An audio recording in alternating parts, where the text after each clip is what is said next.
এমনকি তার বিরুদ্ধে 4টি রাজনৈতিক মামলা দিয়ে তাকে জেলে পাঠানো হয় এবং এই ভিকটিমের বোনকেও সাক্ষী দিতে দেওয়া হয় নাই। তারা নিজেরা কয়েকজন মেডিকেল কলেজের কর্মকর্তা কর্মচারী শিক্ষককে সাক্ষী নিয়ে সকলকেই বেকসুর খালাস দিয়ে দেওয়া হয়। এই খালাসের বিরুদ্ধে এই মামলার বাদী যিনি আবিদের মামা ছিলেন তিনি একটি রিভিশন মামলা দায়ের করেন। আজকে রিভিশন মামলা শুনানি অন্তে রুল জারি করেছেন এবং সকল আসামিকে নিম্ন আদালতে আত্মসমর্পণ করার নির্দেশ দিয়েছেন এবং এটিও মূলত খুবই চাঞ্চল্যকর ঘটনা ছিল এবং ছাত্রদলের কর্মী হিসেবে আইডেন্টিফাই করে তখনকার দিনে ভিপি যিনি ছিলেন ছাত্র সংসদের ভিপি এবং অন্যান্যরা মিলে তাকে পিটিয়ে হত্যা করে ফেলেন এবং সেটা মেডিকেল কলেজের হোস্টেলের মধ্যে। এই জন্য এটির সিসিটিভি ফুটেজ আছে, সব কিছুই আছে, কিন্তু তখন তা অনেক কিছুই ডেস্ট্রয় করে ফেলে। রাজনৈতিক কারণে প্রভাব খাটিয়ে এই মামলার বিচার হইতে দেওয়া হয়নি। এই জন্যই তার মামা আজকে আদালতে এসে নতুন করে বিচার চেয়েছেন। কোর্ট একটা কথা বলেছে, এতদিন পরে কেন? 2019 সালে রায় হয়েছে, এতদিন পরে কেন আমরা আদালতে আসলাম? 2019 সালে হওয়ার পরে আজ পর্যন্ত আগস্ট মাসের আগ পর্যন্ত 2024-এর কেউ সাহসই করে নাই, কারণ তার মামা সাক্ষী দিতে গিয়েছিলেন, তাকে তো সাক্ষী দিতে দেওয়া হয়ই নাই, তাকে 4টি মামলার আসামি করে জেলে পাঠিয়ে দেওয়া হয়। এই জন্য তারা আদালতে আসতে পারেন নাই। এই জন্যই এখন নতুন করে আদালতে আসছেন। কোর্ট সেটাই জিজ্ঞাসা করেছিলেন যে এতদিন পরে আপনারা আসছেন কেন, এইটাই সেটার কারণ, কেন এতদিন পরে আদালতে আসা হবে। এই মামলার প্রক্রিয়া হলো রুলটা শুনানি হবে, শুনানি হয়ে যাদেরকে বেকসুর খালাস দিয়েছেন এই রুলটা অ্যাবসলিউট যদি করা হয় তাহলে তারা সকলেই আসামি হিসেবে নতুন করে তাদের বিচার সংগঠিত হবে। এবং এখানে যারা আসামি ছিলেন তারা তৎকালীন ছাত্রলীগের বিভিন্ন পর্যায়ের নেতাকর্মী ছিলেন এবং ছাত্র সংসদের ভিপি নিজেও আসামি, যিনি নাকি মেডিকেল কলেজের ছাত্র সংসদের তখনকার ভিপি ছিলেন।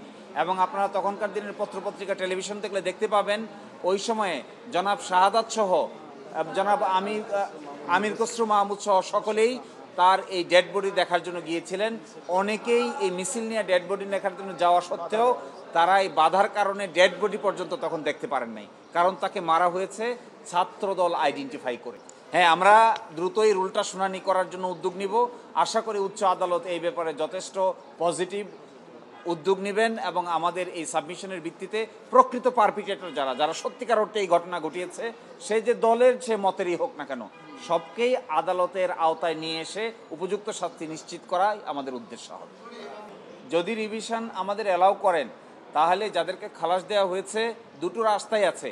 এক হলো খালাসকে হাইকোর্ট ডিভিশন সাজায় রূপান্তর করতে পারেন, অথবা যদি পর্যাপ্ত এভিডেন্স না থাকে তাহলে নিম্ন আদালতকে ডাইরেকশন দিতে পারেন যেন এই মামলার এভিডেন্সগুলো নতুন করে নেওয়া হয়।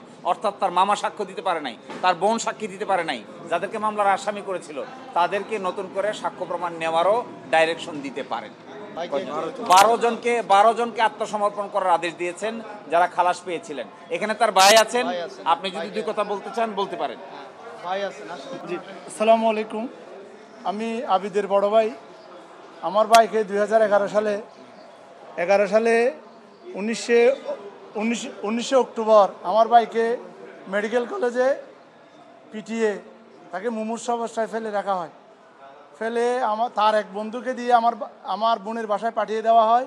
তারপরে তাকে মেডিকেল কলেজ এবং বিভিন্ন হাসপাতালে তাকে চিকিৎসা করতে বাধা দেওয়া হয়। রাত পেরিয়ে যখন ভোর হয় তখন আমার বোন বলতে পারে আমার ভাই মৃত্যুসজ্জায়, গড় একটা শব্দ আসে। তখন তড়িঘড়ি করে তাকে সার্চ স্কিপে নেওয়া হয়। তখন কর্তব্যরত ডাক্তার তাকে মেডিকেলের ছাত্র হিসেবে আইডেন্টিফাই করে। তখন তাকে তড়িঘড়ি করে মেডিকেলে আইসিইউতে ভর্তি করা হয়। চিকিৎসাধীন অবস্থায় 21 অক্টোবর আমার ভাই শেষ নিঃশ্বাস ত্যাগ হয় চট্টগ্রাম মেডিকেলে। যারা মারছে তারা হচ্ছে মেডিকেলের সবাই স্টুডেন্ট, সবাই এখন ছাত্রলীগ করতে এবং সবাই বর্তমানে ডাক্তারি পেশায় জড়িত আছেন। আমার নাম হচ্ছে লুৎফুর রহমান, আমি আবিদের বড় ভাই। আমি চাচ্ছি ন্যায় বিচার। যারা আমার ভাইকে পিটিয়ে এভাবে নির্মমভাবে হত্যা করছে তাদের যাতে রাষ্ট্র এবং আইন সর্বোচ্চ শাস্তি দেওয়া হোক, যাতে এইরকম বিচারহীনতার নৈরাজ্য যাতে বাংলাদেশে আর না ঘটে। সঠিক বিচারটাই আমি চাই।